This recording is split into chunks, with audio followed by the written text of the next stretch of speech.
Welcome to tonight's class, everybody. So I gave you clues who this is about. The class I said was about a woman, because sometimes in the Torah it says a woman is beautiful, which you have to discuss a little bit tonight because we're not talking about physical beauty. We're also talking about that, but if someone's physically beautiful, not spiritually beautiful, that's called ugly in the real sense of what beauty is. So sometimes the Torah does call someone beautiful, which would mean physically and spiritually. And we have a lot of cases like that. Very common. Sarah, Rivka, Rachel. Leah doesn't say that, but doesn't not say that. This is a person that says she was sickly looking. Now, where do we see this person? She's throughout the Torah, very, very important, crucial personality. We don't see from the story of the Torah that she was sickly. Where do we see it? We see it in the book of Divrei Yomim, which is the book of Chronicles. And the book of Divrei Yomim is a strange book. It lists all of the generations to go down to trace to King David, to trace the line of the Kohanim, Leviim. So it's a lineage book, but it changes the names of people often to hint to us what their story was. So by this person, it says in Divrei Yomim, it calls this person Azuva. That's the one name that appears for her in this book of Divrei Yomim. It says the person's name was Azuva. What does Azuva mean? Azuva in Hebrew means Azov, to be left alone. And it says this woman was left alone. No guys didn't want to marry her. It's probably a very sad story. So Azuva is to be left. She was left alone. No one wanted to marry her. Another place in the text calls her Chalo. Chalo is the word sickly. She looked sickly. Another place in the text has the word urea, that her face looked like she looked like a bland, very, very like a curtain. Like very, who is this person? And we're going to see it's important to know this because things are going to change in her life. But who is this person? This is none other than the great prophetess and tzedekess who was called one of the three great leaders of the Jewish people. And who is that? That is Miriam. Miriam the Neviah, Miriam the prophetess. Okay? So she was called Azuva, the great Miriam the prophetess. Unbelievable. So tonight we're going to talk about Miriam and what this means, that she was Azuva, she was left alone because she was sickly looking. What does it mean? Why? What's the whole story of Miriam? Incredible story of Miriam. So let's go through the second. So Miriam, I'm going to give you a little background because there's a lot of things to talk about. I'd like to talk about Miriam, maybe, and beauty. I'll touch on that a little bit. Maybe we'll have another class to go into that more in detail. But I want to talk about also Miriam in terms of the essential trait of the female, which in a certain sense we're going to see really is Miriam. So Miriam is a tremendously great leader. It says there were three great leaders that Hashem gave to the Jews in their time of redemption: Moshe, Aaron, and Miriam. And because these three great parnasim is somebody that supports the whole people, so there were three great gifts that were given.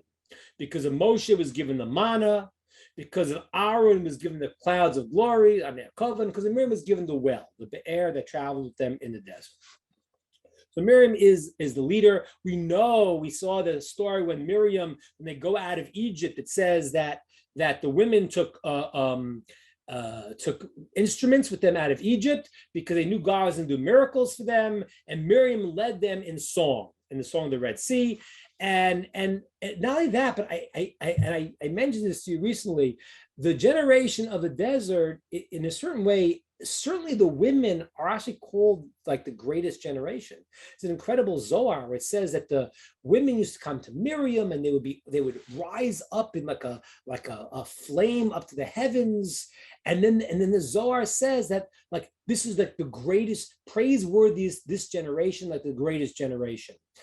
I don't know that's talking about the men per se, because there's a lot of questions about yes, the generation of the desert was a very great generation. There's some questions about the men, all the sins that happened. It's not, but certainly the women, it says that this was like the greatest generation, it says in the Zohar, and Miriam was the leader of them. It says that they had this tremendous amuna, trust in Hashem, that no one else had.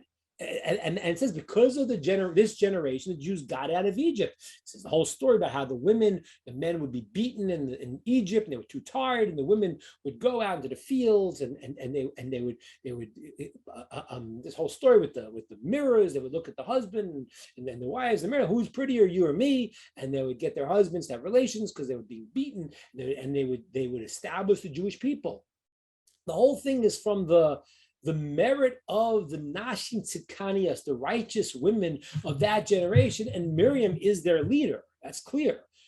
She's the one that they come to. She's the one that leads them out and says, "Bring your instruments. She's going to make miracles for us." The great Miriam, who we got the well for her also. And now we find out that in this period of time, in their youth, or what exactly, she was very, very sickly looking. Now, let's go through her history a little bit just to figure out something about her. Miriam is called the prophetess. The text says Miriam, the prophetess, the sister of Aaron. That's what the verse says. So the Talmud says, what? She's the sister of Moshe also. Why is she called the sister of Aaron? It says because she was already a prophetess before Moshe was born. It was only Aaron was alive. How old was she? She was 6.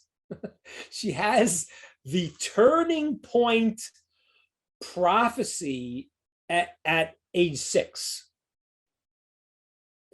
What was this prophecy of Miriam? It says we know that the people, the Egyptians had made a decree to kill all of the children, all the boys, all the men, all the babies that were born, the males. And so Amram said, we're going to separate. Why are we having children? They're going to kill them. Right. What was he thinking? Some people say he was planning on, then getting people back together quietly, whatever it was that he was thinking. But Miriam comes to him and says, listen, your decree is worse than Paro's. Why? First of all, Paro is decreeing against the men. You're decreeing against the boys and the girls, because now they were saving the girls. Now you're killing. There's no more girls being born. So Paro is killing only in this world, but if a child is born, and the Kabbalists say even when a couple has relations, that they're creating neshamas. The question, when a person that's born or conceived, or even maybe just has a connection of a relationship, so they already are worthy of the world to come. Incredible. And there's some pages maybe when they're born, some pages when they're conceived.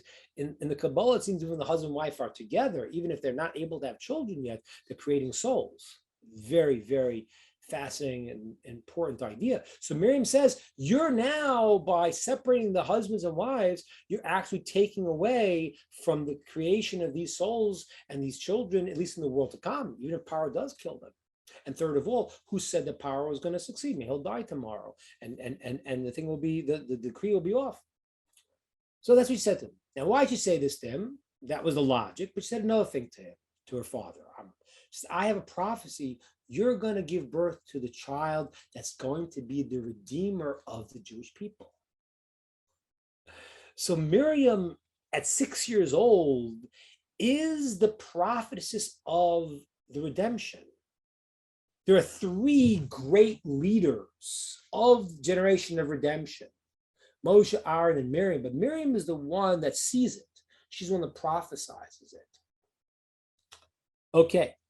Now, we know the story also of Miriam, that we know that in Egypt, so there were 2 famous midwives, Miriam, who was called Pua in the Torah, and Yocheved, who was called Shifra, her mother.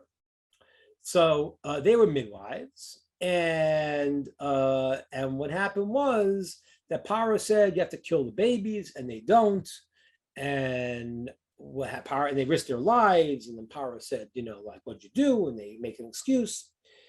The verse in Torah says because they did what they did, Hashem gave them houses. made them batim. What houses? So it says, from Yocheved came Leviah, Moshe, the Levi, and Kahuna, Aaron. And from Miriam came Malchus, kingdom. How does that work? Miriam is going to be the line, her husband, we'll see who her husband is in a second. Her husband is going to be, and her and her have children that become the line of King David. So the house of Miriam is now the house of kingship. King David comes from Miriam.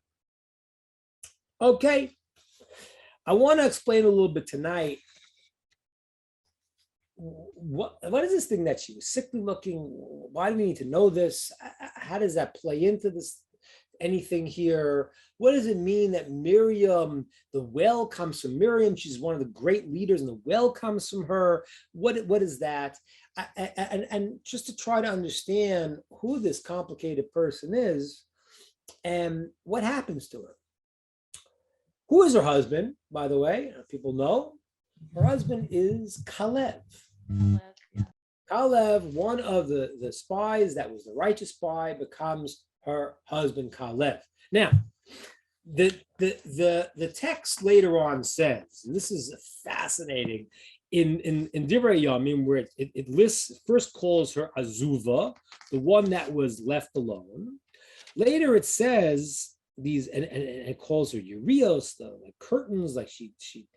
And then it has a strange line. It says, Ve'ela baneha, these are her children.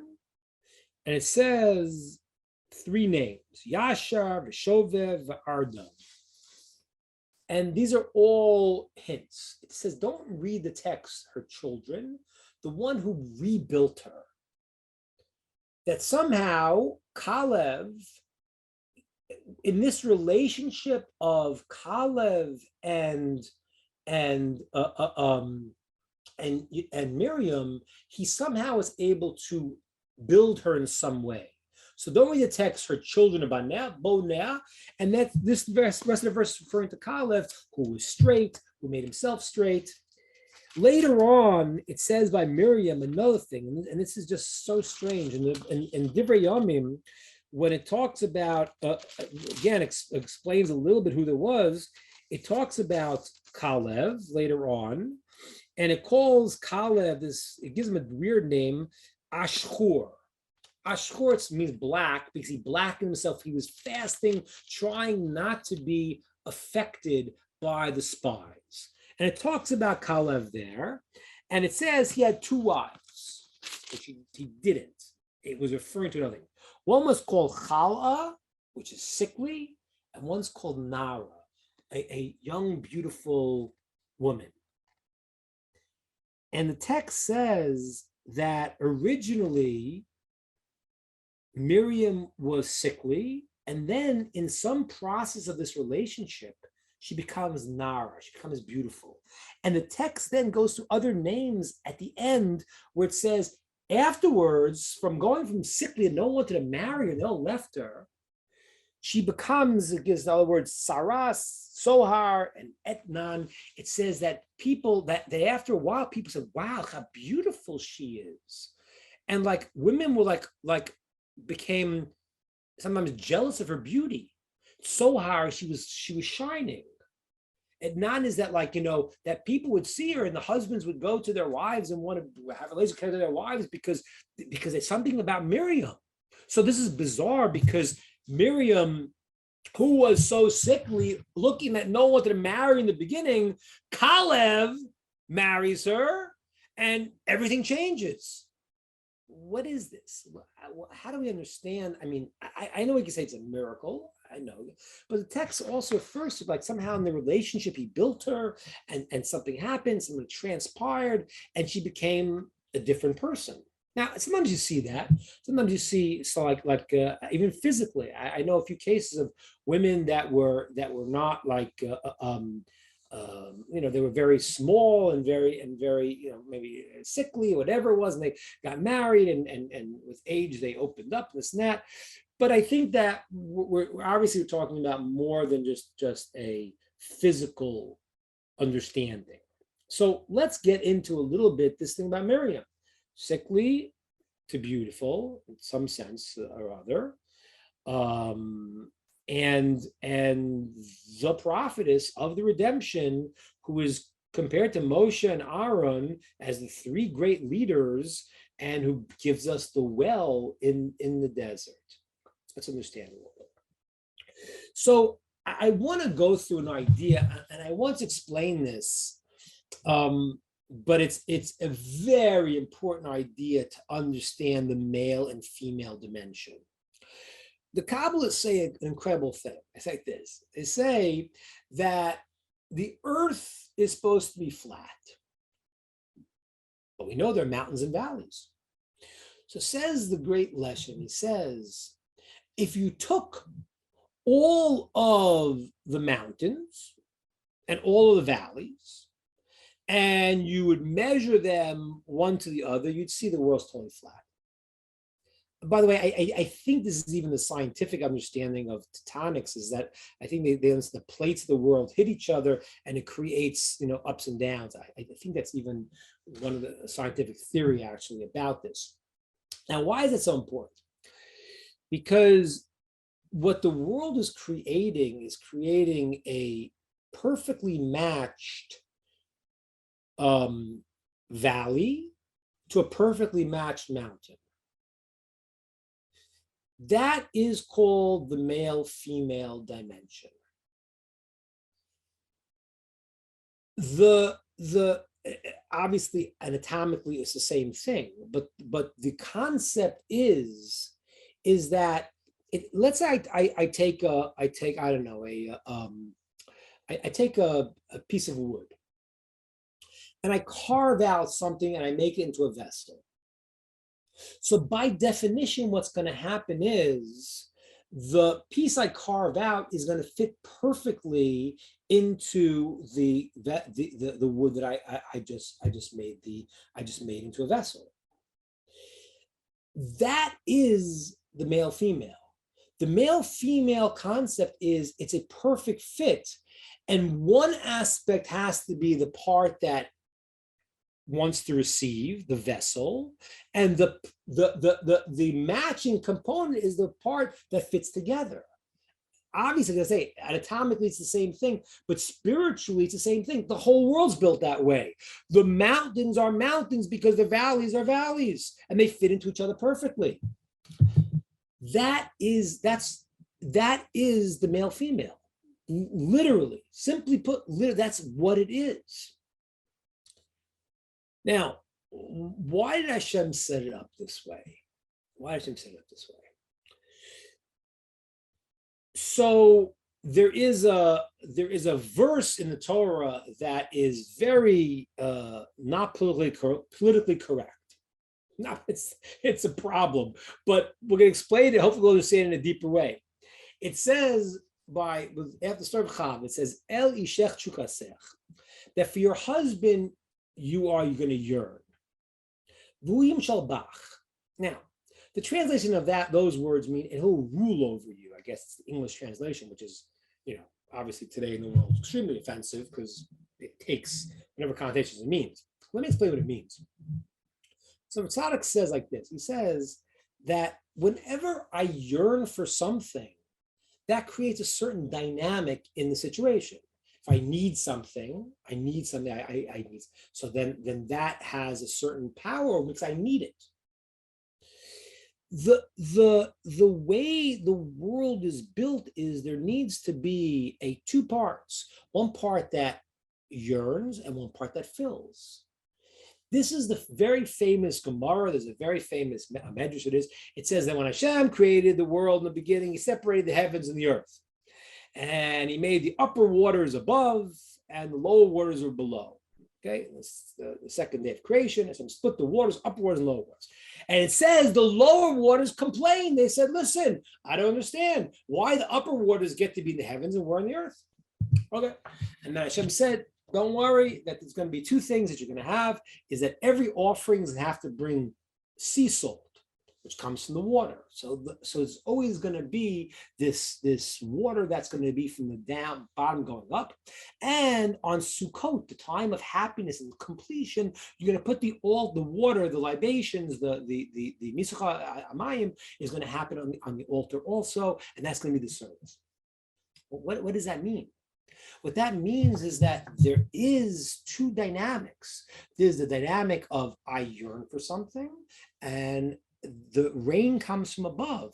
The water comes from above, but it initiates by the yearning from below. And this is crucial because if there is no yearning from below that I want something, there's no giving, there's no receiving, there's nothing. You can't start the process. That's why people pray for the rain from above that we had. Hashem says, didn't make it rain until people were created. Why? Because it needed, I want it. If I don't ask for it, I don't yearn for the rain, I'm not going to give you rain. Everything is like that. Everything starts from you want to receive something, then you can receive it from Hashem. That's the way the system is. That is called the quality of the female dimension. Okay, the yearning, it says that women, and I'll explain what this means. It doesn't mean desire as the word taiva. It's called chuka. Chuka means like, sometimes desire could be an external thing. I like, I don't know, I like chocolate. All right, so I need chocolate. So I desire chocolate. When you're thirsty, it's called, you have a shokeka, you have a mishtokek, you have a chuka. The thirst is a part of me that is missing. I need that water, and I have a thirst for it, chuka, because it is me. I need to be filled with this. Okay, that is the quality, one of the crucial qualities that separate the male female. Now, it says there were three gifts that the three leaders had. Why do you have these three leaders? Moshe, Aaron, and Miriam, and what are the three things that they're producing? So Moshe gets the manna, which is the sustenance you need to live, because Moshe is the king. He's the summation of Jewish people.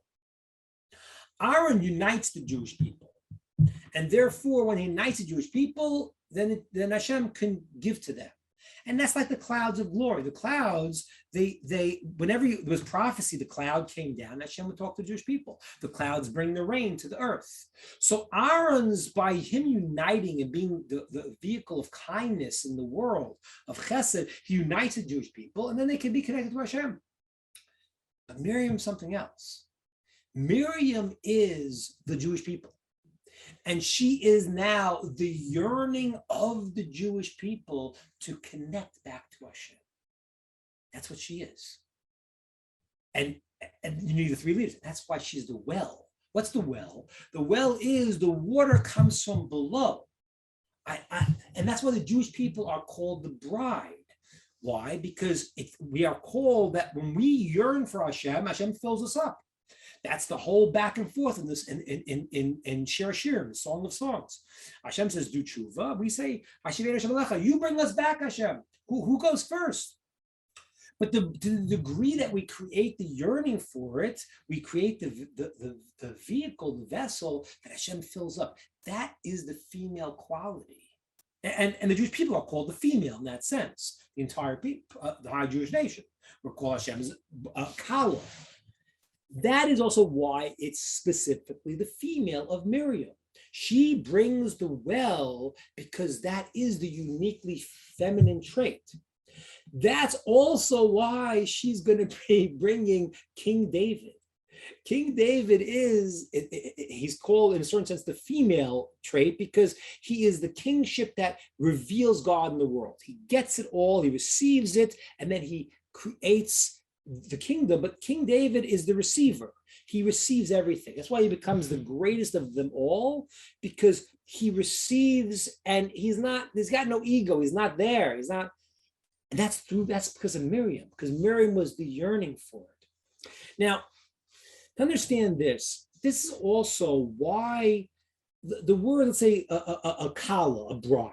What's the word kala? What does it mean?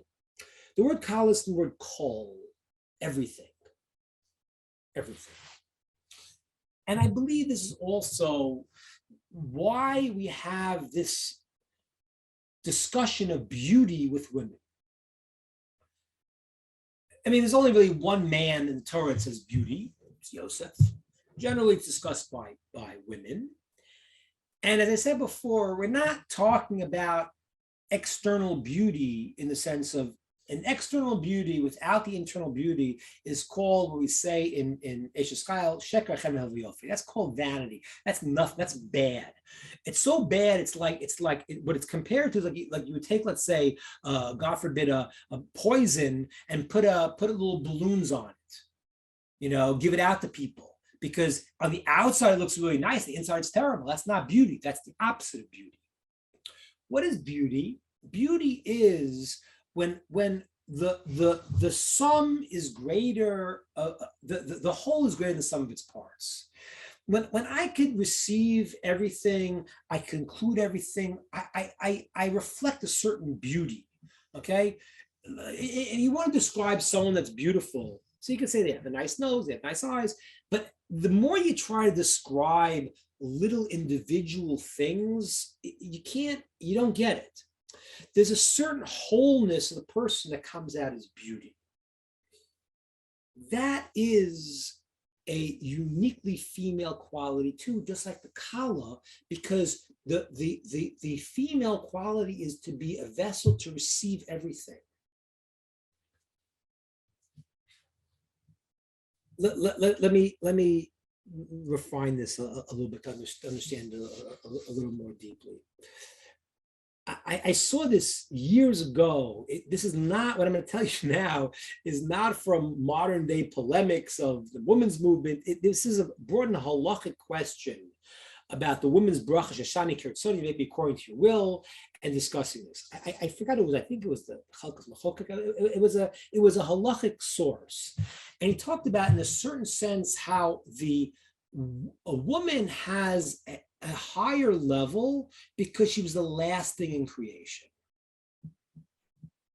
That means what? That means that Hashem created everything.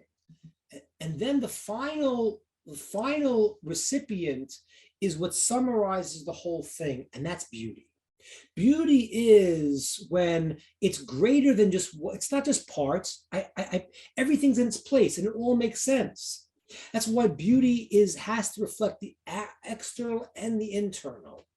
It's the yearning that I want to receive something. I push away my own biases. I'm open. I have, by definition, this vessel to receive. And when I receive it, I contain everything. The woman takes the seed and she creates the child because she has a yearning to receive. And when she gets it, she has everything. And that's why she's called the kala. The kala is everything. She holds everything. And that's putting the whole thing, that's beauty. Maybe that's what we could say what happened with Miriam also. I'd like to say that, and we see this in our lives a lot of times. When I, if you want something and you get it easily, it doesn't have the same value. Okay? It doesn't have the same value. If you yearn for it and you really want it, then as you get it, it's a whole different experience, completely different. It's literally, as you create more yearning for something, you have more of a receptacle to receive that in anything in life. Let's say, for example, a person wants to, they want to be a doctor, whatever it is. So they have to overcome this challenge and that challenge. And the more they're in the process, the more they want it, the greater doctor they become, right? That's just the way it is. That's the way it is. As the person wants something more and more and more, they have a more of a capacity to receive. And that's what we have to do in life. That's why we're called the kala. That's why we are the female, in the sense that we, to Hashem, say we want everything from you. And then when we receive it, we are called that we contain the whole thing. That is also maybe why Miriam in the beginning was azuva. she was left. She was like, because she's the epitome of the Jewish people's yearning. She is that. She represents that. She's the well. And therefore, maybe we could say that in her youth, this was the challenge, was like this yearning. She represents the Jewish people, and she doesn't have a male to give it to. They're ignoring her, but she's still this yearning. She's yearning for so much beyond it. And then when Kalev goes and we'll discuss another time exactly how and why, but he says this is a righteous, incredible woman. Says he didn't look at the physical things, he looked at the deeper level. It's called a l'shem shamayim. He said, this is a great woman. He saw beyond the physical externalities. So when he did, it transformed her fully. She yearned for it so much that she received it all, and she became the beautiful woman that everyone looked and said, what happened to her? I don't want to look at it like, yes, in a certain sense, obviously I should make a miracle. I'm not saying that's not the case. But I think the deeper thing is that sometimes a person really just has something to them that you don't see until it comes out. Like, it doesn't list that Miriam is one of the most beautiful people. It doesn't say, but it says that everyone looked at him and said, wow, look, she transformed. And it was because of the yearning. And that really is the job of the Jewish people. That's our job. Our job is to say, we want to receive. This quality is uniquely feminine.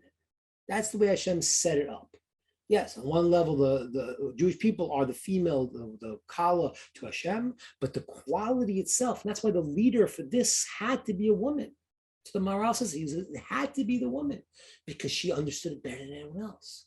That is the great Miriam, who becomes the prophetess, and she brings to the world the kingship of David to reveal Hashem into the world, because she is that person who always wants beyond, and therefore eventually she holds the key to true beauty, and she shares it with the entire world. Okay, thanks a lot, and we'll open up the question.